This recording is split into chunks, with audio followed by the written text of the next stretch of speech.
अस्सलाम वालेकुम viewers, welcome to my YouTube channel literature outstanding. Be positive, be hopeful in your life. आज मैं जिस स्टोरी का रिव्यू करने जा रही हूँ उसका नाम है द लिटिल डेज़ी। ये एक फैंटेसी है और ये रिव्यू तो उर्दू में करने जा रही हूँ, लेकिन मैंने इसी स्टोरी का रिव्यू इंग्लिश पे भी किया है। आप डिस्क्रिप्शन में जाके उसका लिंक देख सकते हैं उस वीडियो का। और सबसे पहले तो मैं शॉर्ट सी समरी बताऊंगी इसकी, और फिर मैसेजेस और थीम जो इस स्टोरी में है उनके बारे में बात करेंगे। तो लेट्स स्टार्ट दी स्टोरी। लेकिन उससे पहले मैं आपसे कहना चाहूँगी कि आप मेरे चैनल लिटरेचर आउटस्टैंडिंग को सब्सक्राइब ज़रूर करें और बेल आइकन को ज़रूर हिट करें ताकि आपको फ्यूचर में अच्छी अच्छी वीडियोस मिलती रहे। अच्छा, जहाँ तक इस शॉर्ट स्टोरी की सेटिंग की बात करते हैं तो वो एक कंट्री साइड में है, जहाँ एक बहुत ही खूबसूरत घर है। उसके बाहर एक छोटा सा गार्डन है और गार्डन में खूबसूरत कलरफुल से फ्लावर्स ग्रो कर रहे हैं, जैसे रोज़ीज़, ट्यूलिप्स वगैरह। लेकिन उसी गार्डन के बाहर एक छोटा सा प्यारा सा डेज़ी जो है वो भी ग्रो करता है, और ये स्टोरी भी उसके बारे में है। अच्छा, हम देखते हैं कि सुबह का वक्त है और डेज़ी जो है वो सूरज की गर्मी को, प्यारी प्यारी घास को और उसके इर्द गिर्द जितनी भी खूबसूरती है, खूबसूरत फूलों को और हर चीज़ को जो नेचर की है ना, इंजॉय कर रहा है और बहुत ज़्यादा खुश है। अच्छा, यहाँ एक पॉइंट ये भी बताया जाता है कि डेज़ी जो है वो जब गार्डन के अंदर जो फ्लावर्स हैं उनको देखता है, जो कि अपने आप को बहुत गरूर कर रहे हैं, they are proud of themselves, तो थोड़ा सा उसको कॉम्प्लेक्स भी है कि मैं शायद थोड़ा कमतर हूँ। लेकिन बहरहाल वो इस चीज़ को इग्नोर करता है और मौसम को दोबारा से एंजॉय करना शुरू कर देता है। उसको हर चीज़ ही अच्छी लग रही थी, और लेकिन जो चीज़ उसको सबसे ज़्यादा अच्छी लगती है वो एक लार्क का सॉन्ग होता है। वो उसको अट्रैक्ट करता है, उसको लगता है कि लार्क भी मेरी ही तरह खुश है, वो मेरी ही तरह मौसम को एंजॉय कर रहा है। इसलिए डेज़ी दिल में एक ख्वाहिश से उसके पैदा होती है कि ये काश ये जो लार्क सिंग कर रहा है और उड़ रहा है ये उसके पास आए। और फिर ये होता है, वो लार्क जो है जब विज़िट करता है तो बाकी सारे फ्लावर्स को छोड़ के गार्डन के वो डेज़ी के पास आता है, और ये चीज़ तो डेज़ी को बहुत ही ज़्यादा खुश कर देती है। डेज़ी में और लार्क में एक तरह की फ्रेंडशिप हो जाती है और वो दोनों मिलके मौसम को एंजॉय करते हैं, और इस तरह से वो दिन गुजर जाता है और फिर अगली सुबह शुरू होती है। अच्छा, अगली सुबह जब डेज़ी की आँख खुलती है तो वो देखता है कि मौसम तो आज भी बहुत प्यारा है और हवाएं चल रही हैं, सूरज भी है और हर चीज़ मतलब खूबसूरत है जैसे कल थी। लेकिन फिर भी वो देखता है कि कुछ चीज़ वो मिस कर रहा है, और वो चीज़ क्या थी? यस, वो लार्क का सॉन्ग था, जो कि उसके हिसाब से मौसम की खूबसूरती को मज़ीद बढ़ा रहा था, और आज वो उस चीज़ को मिस कर रहा था। लार्क नहीं था वहाँ पे। फिर वो नोटिस करता है कि नहीं, लार्क का सॉन्ग तो आज भी है और लार्क कहीं गा रहा है, लेकिन वो खुशी में नहीं गा रहा, बल्कि आज वो जो गाना गा रहा है वो तो उदास गाना है। लेकिन लार्क जो है वो उदास क्यों है? डेज़ी ये जानना चाहता था, और जब वो थोड़ा सा नोटिस करता है तो उसको पता चलता है कि ओह, डेज़ी को तो किसी ने पकड़ के केज में डाल दिया है। वो तो अब एक आज़ाद परिंदा नहीं रहा बल्कि एक कैदी बन गया है। तो इसलिए अपनी आज़ादी के छिन जाने पे वो सैड गाना गा रहा था, और ये चीज़ डेज़ी को भी सैड कर देती है। उसको सब भूल जाता है कि मौसम कितना खूबसूरत है, कितनी ठंडी हवा चल रही है। उसको बस वो अपना जो फ्रेंड था लार्क बर्ड, उसकी जो कैद है वो ही परेशान कर देती है, और वो उसके लिए बहुत बुरा फील करती है डेज़ी जो है। और वो उसको दिल चाह रहा होता है कि वो अपने फ्रेंड को किसी तरह कंसोल करे, लेकिन उसको कोई रास्ता नहीं मिलता। डेज़ी अभी इन्हीं सोचों में था कि एक और खौफनाक सी चीज़ होती है। एक लड़कों का ग्रुप होता है स्कूल बॉयज़ का, वो एक शार्प नाइफ़ लेकर आ रहे होते हैं और वहाँ से थोड़ी सी घास काटते हैं जहाँ पर डेज़ी हुआ था, और साथ डेज़ी भी कट जाता है।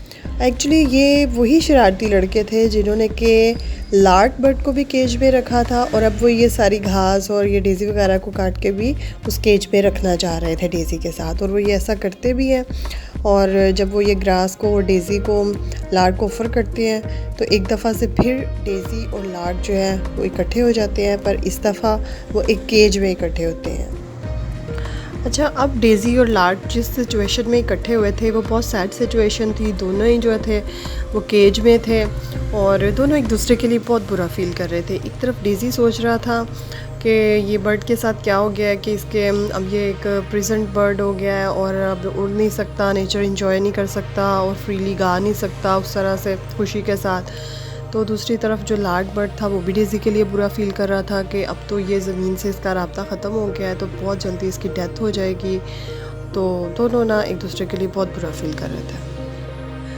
इतने में शाम हो जाती है और फिर रात हो जाती है और डेज़ी जो है उसकी कंडीशन बहुत बुरी हो रही थी, क्योंकि बॉयज़ ने उसे केज में तो डाल दिया था पर उसके खाने पीने के लिए वहाँ पर ना पानी रखा था पीने के लिए और ना खाने के लिए कुछ रखा था, जिसकी वजह से उसकी कंडीशन बहुत ख़राब होती जा रही थी। डेज़ी ये सब अपनी आंखों के सामने देख रहा था बट वो कुछ कर नहीं सकता था। दूसरी तरफ खुद डेज़ी जो था वो भी मुरझाना शुरू कर दिया था। उसने भी, उसकी भी डेथ जो थी वो क्लोज़ थी और जो परिंदा था उसका भी जो थी वो कंडीशन बहुत ख़राब थी।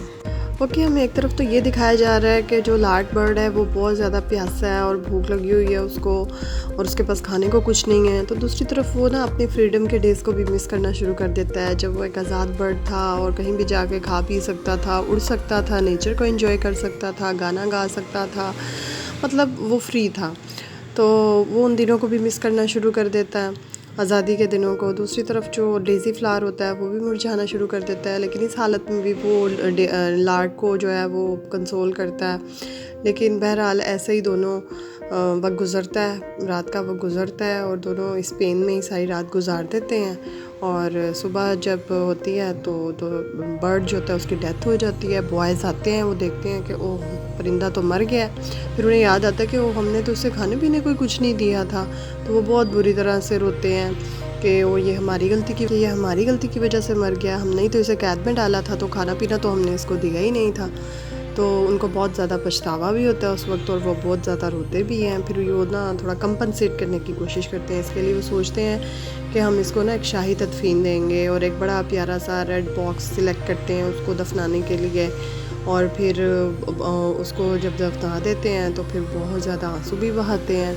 ज़िंदगी में तो उसे खाना पीना नहीं दे सके, लेकिन मरने के बाद शाही तदफीन उसको ज़रूर देते हैं। और दूसरी तरफ वो जो डेज़ी बर्ड होता है उसको मुरझाया हुआ फूल समझ के वो रोड साइड पे फेंक देते हैं। जबकि एज अ रीडर हमें पता है कि जब वो लार्ड बर्ड बहुत ज़्यादा पेन में था तो वो उसका अकेला ही वो फ्रेंड था जो उसको उस वक्त कंसोल कर रहा था, लेकिन वो इस चीज़ को बॉयज़ जो है वो इग्नोर कर देते हैं और यहाँ पर स्टोरी जो है वो एंड हो जाती है।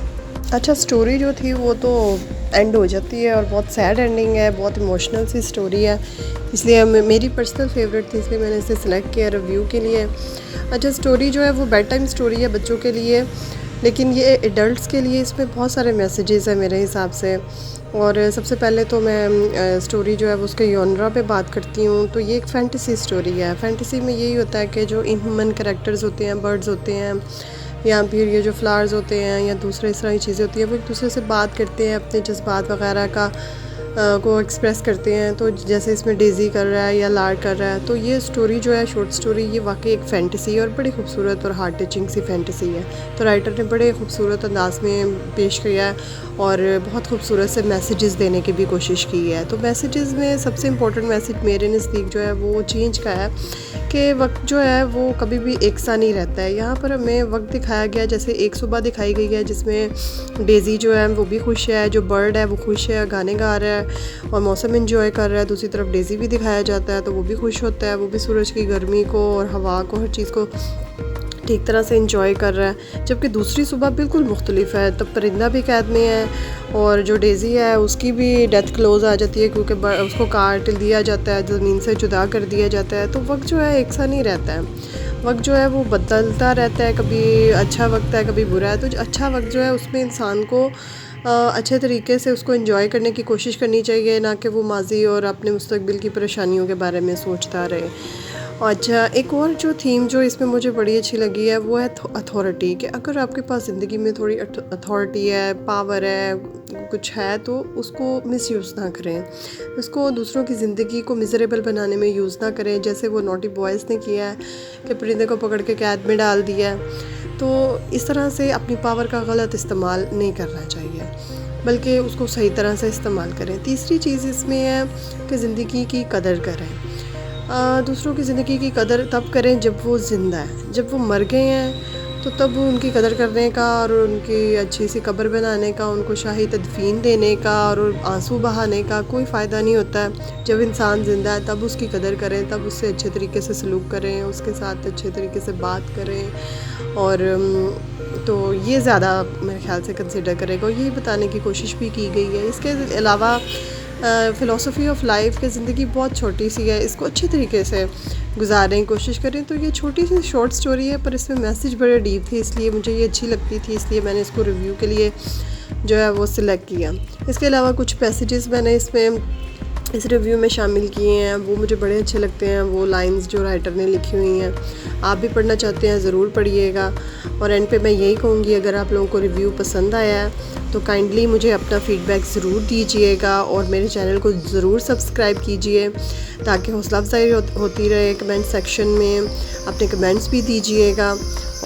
कमेंट्स जो हैं आपके बहुत ज़्यादा ज़रूरी हैं मेरे लिए, इस तरह से इंसान को सीखने का मौका मिलता है। और इसके अलावा चैनल को सब्सक्राइब करें और बेल आइकन को ज़रूर हिट करें ताकि आपको फ्यूचर में भी अच्छी वीडियोस मिलती रहें। Thank you so much.